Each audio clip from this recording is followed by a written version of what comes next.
লাল পতাকাটা আমরা life guard সার্ভিসে ব্যবহার করার কারণ হচ্ছে যে জায়গাগুলোতে পানিতে বিপদ রয়েছে, যেমন এখানে অনেক ধরনের হ্যাজার্ড রয়েছে, যেমন গুপ্ত খাল রয়েছে, তারপরে হচ্ছে আপনার রিপ কারণ রয়েছে। তো মূলত আমরা লাল পতাকাটা বিপদ চিহ্নিত জায়গা নির্দেশনা করার জন্য, ওগুলা মার্ক করার জন্য লাল পতাকা ইউজ করি।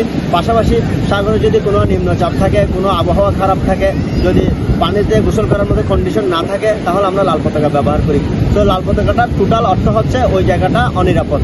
লাল পতাকা ইউজ করে আমরা মানুষকে সচেতন করার চেষ্টা করি ওই জায়গাতে, যাতে তারা পানিতে গোসল করতে না নামে।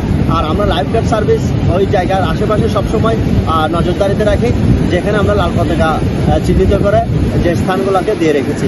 তো লাল পতাকার বিশেষ যেটা আমরা সবসময় চাই সেটা হচ্ছে পর্যটকরা এখানে বিশাল বিচ যে কোনো জায়গা থেকে বিচে অ্যাক্সেস করতে পারে।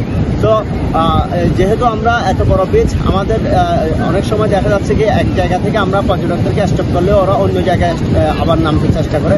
তো যার কারণে আমরা লাল পতাকা দিয়ে তাদেরকে মার্ক করে দিতে গিয়ে আসলে লাল পতাকা চিহ্নিত জায়গায় কোনোভাবেই নামা সম্ভব না।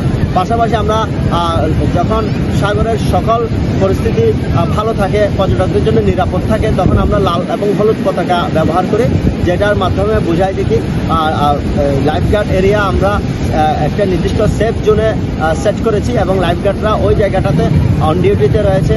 পর্যটকরা যারা ওই জায়গাতে গোসল করছে তাদেরকে অবজারভেশনে রেখেছে।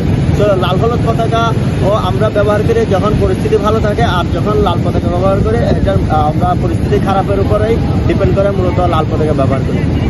লাল পতাকা থাকলে পর্যটকদের জন্য কি নির্দেশনা? লাল পতাকা থাকলে পর্যটকদের জন্য নির্দেশনা হচ্ছে পর্যটকদের বুঝতে হবে ওই জায়গাটাতে লাল পতাকা চিহ্নিত জায়গাটাতে কোনো না কোনো ধরনের বিপদ রয়েছে। অনেকগুলা বিপদ আসলে পর্যটকরা চোখে দেখতে পায় না, কারণ আন্ডার ওয়াটারে যে বিপদগুলো রয়েছে সেগুলো পর্যটকরা স্বাভাবিকভাবে দেখে না। তো তাদের বোঝা উচিত যে কি লাল পতাকা হচ্ছে বিপদের একটি চিহ্ন, বিপদের একটি নির্দেশনা, ওই জায়গাতে কোনো না কোনো বিপদ রয়েছে।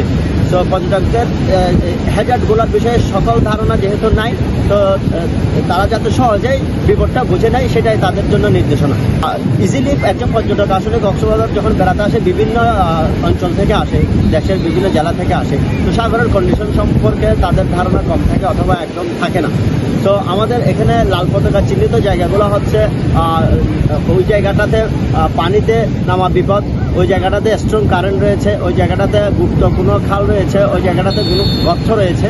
তো এইগুলা চিহ্নিত করার জন্য আমরা মূলত ওই জায়গাটাকে বিপদ হিসেবে নির্ধারণ করে লাল পতাকা দিই। তো পর্যটকরা তো আর পানির নিচে কি আছে সেটা তারা দেখবে না, তারা আগে থেকে বিচে এসে যদি তারা একটা লাল পতাকা দেখে তাহলে তাদের জন্য নির্দেশনা হচ্ছে ওই জায়গাটাতে কোনোভাবেই না নামা।